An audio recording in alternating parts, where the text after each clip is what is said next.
For the first time ever, Game Freak actually managed to give us 5 rivals in one game who all stand out as great and unique characters. 5 rivals which the community almost unanimously loves. 5 unique rivals who all work well individually and also together as a group. How did they do it? How did Game Freak manage to make such an incredible cast of rivals and characters work after generations and generations of messing up this process? Well, my friends, it's all thanks to our wonderful friend, anime. As within anime, there are certain anime character tropes that are present in many shows. And little did you know, each of the rival characters are based on some unique character tropes that are grouped together in anime. Enter the Deredere types. Each of our 5 rivals represent the 5 main Deredere types: Tsundere, Yandere, Dandere, Kuudere, and finally, Deredere. In today's video, I'm going to be trying to educate you on an anime topic that I just took 10 minutes to learn about and how each of these characters relates to each of the respective types. But to be fair, I have like 20 years of anime on me, so just a little bit more than a 10-minute research lesson from me, I guess. So first, let's go over what the word Dere means. Dere actually comes from the word Deredere that we mentioned earlier. It's an onomatopoeia that means love-struck or lovey-dovey. When describing a certain Dere type character, what you're actually describing is how each of these characters express their love and affection in different ways or on different levels. Typically, these terms are used to describe romantic love and how each of them would react if they were love-struck. However, in the case of today's video, even though I know most of you would love for me to start talking about romance and shipping wars, I ain't doing anything of the sort. Nor do I ever intend to, cause these are all kids, god dang it.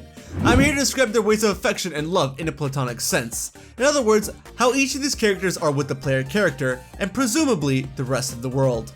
Let's start off with one of the most obvious ones, the Tsundere.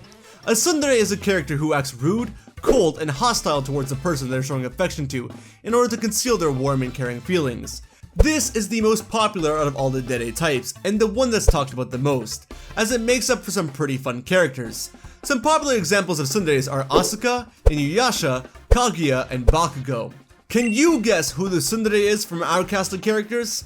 Well, if you watched my video from a little while ago, you'd know that it is indeed Carmine. From the very moment that you meet her, Carmine is nothing but hostile towards you. She threatens you, wants to beat you, kick you out of her hometown, make you her slave, and everything. She's not just hostile, she's really out to get ya. She's also always out there making super sarcastic remarks and constantly trying to downplay anything that might be light or warm-hearted. And while it's true she doesn't actually like us at this point in time, she later develops genuine affection and care for you, and it shows.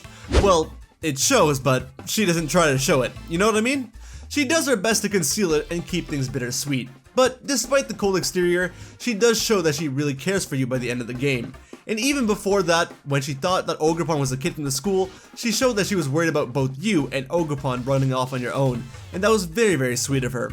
So beneath that cold superficial exterior does lie a sweet kid somewhere there, but it just takes a bit to come out. Other traits that a Tsundere has are being jealous, emotional, temperamental, angry, hot-blooded, dramatic, arrogant, prideful, blunt, pessimistic, and obsessed. And let me tell you, she's definitely obsessed over herself with how much she flaunts her looks, but it's probably the funniest part about her. The next big one that we have is the Yandere, which a certain character was labeled as a Yandere the moment we saw clips of them in the game. A Yandere is a character whose love, admiration, devotion is so strong that it's almost expressed as an excessive obsession and possessiveness. They become so attached that it's almost impossible to let go. Some big Yanderes are Yuri, Yuno, Esdet, and Rolo. Can you tell who the Yandere is in our group? Bingo, it's Nemona, which we have a video on why she's so obsessed and in love with you, and it's pretty dark reasons as to why she is, not gonna lie. Nemona may not show it right away, but the moment you beat her in battle, she becomes obsessed over you and is constantly following you and behind your back, almost to a stalker's level. Like literally she can't let go of you and will go to the ends of the earth to find and battle you. And this is primarily because she feels so outcasted as someone who's so strong. People won't give her the time of day. She's so strong that she's at the top in solitude. So much so to the point that she has to hold herself back both in battle and in terms of the person that she is. So when you go all out, she's able to really be herself and go full force in battle, because you're the only person that she can truly open up to. And since you're the only person, you're very much the subject of her devotion and admiration. This is shown best when she's literally obsessing over you to be her rival for life, and that she won't take no for an answer. But again, there's a reason for all this. When you're the only one she can truly be herself around, you can't help but feel bad. So despite her happy-go-lucky personality, her admiration and love for you do come from a dark place, which is why we function as her light. Other traits a Yandere has are being clingy, annoying, selfish, immature, devoted, dedicated, insane, extreme, and intense. Yep, sounds like Nemona to me. Before we move on, let me take a second to say that if you're enjoying the video and made it this far, consider subscribing. Over 90% of my audience is unsubscribed, and if you're enjoying the content and you want to see more, it's absolutely free to sub and support the channel. I'd also just appreciate and enjoy having a dedicated community again. Moving on, we have a rather simple one. We have the Dandere. A Dandere is essentially a shy character, quiet, timid, and asocial. They might want to talk, but they would be afraid to talk. Their silence will be so prominent that they may appear to come off as emotionless at times. However, when they're alone with the right person, they will suddenly become talkative and sweet and pour their heart out. Popular examples of a Dandere are Hinata, Koji Koda, Kaneki before things went down, and Morgiana. Now, you may think that there are two different candidates for this, but there's only really one from our cast, and I'll explain as to why later. But for now, who's your guess? Okay trainers, if you guessed Penny, you're wrong! It's Kieran! Well, actually, both kinda exhibit these traits, but again, we'll come back to Penny. The moment you meet Kieran, he's kinda hiding behind his sister. Carmine has to do all the talking for him, and you very quickly see that he's really shy and timid. He's shown out to be very insecure of himself as well, not just when it comes to socializing, as mentioned, that he even had a hard time talking to villagers that he grew up with, but even when it comes to battle, he's really not sure of himself and wonders what he has to do to get to your level. And as time progresses, as he hangs out with you more and more, you slowly start to see him open up and share about his love for Ogerpon and some more personal things. And he even yells and calls out your Koraidon or Miraidon a kaiju, which is very out of character for him, but because he's able to open up to just you and you, he's fine doing it. And again, a Dandere around the right person would suddenly pour their heart out and become very talkative, which means Kieran matches the build. Penny on the other hand might come off similarly, but I wouldn't say that this is the case. Yes, while she also comes off as shy and all, Penny isn't necessarily asocial. She has friends among the Team Star members and is able to talk to you, Arvin, and Nemona fine, meaning that she's not just limited to one person.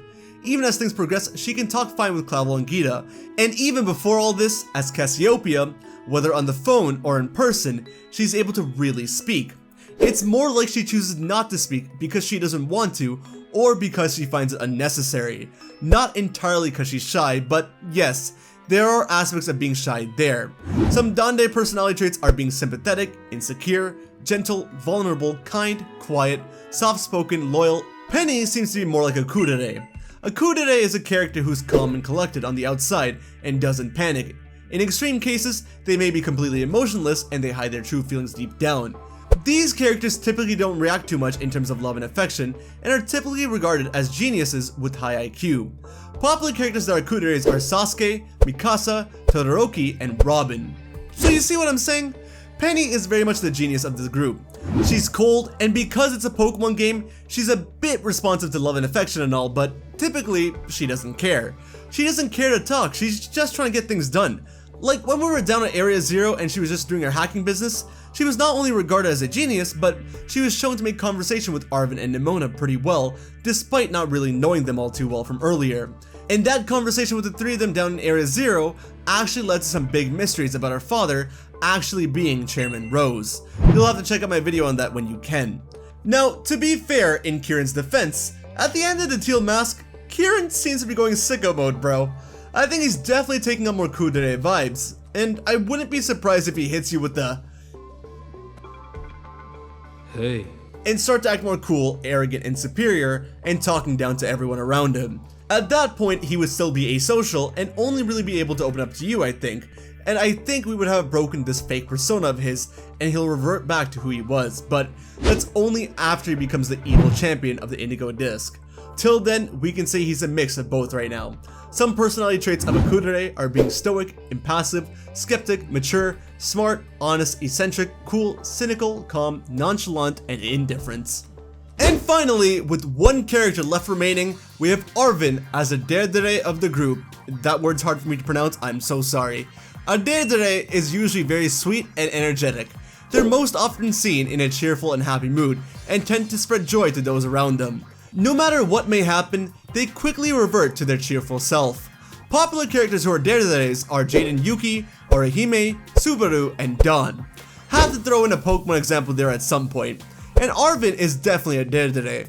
At first, I didn't think so, cause when we first meet him, he's all like, with a stick up his butt, you know what I'm saying? But very quickly, we realize he's a sweetheart, like a big fluffy teddy bear. He's constantly up in great spirits and always cheerful even when situations are looking dire.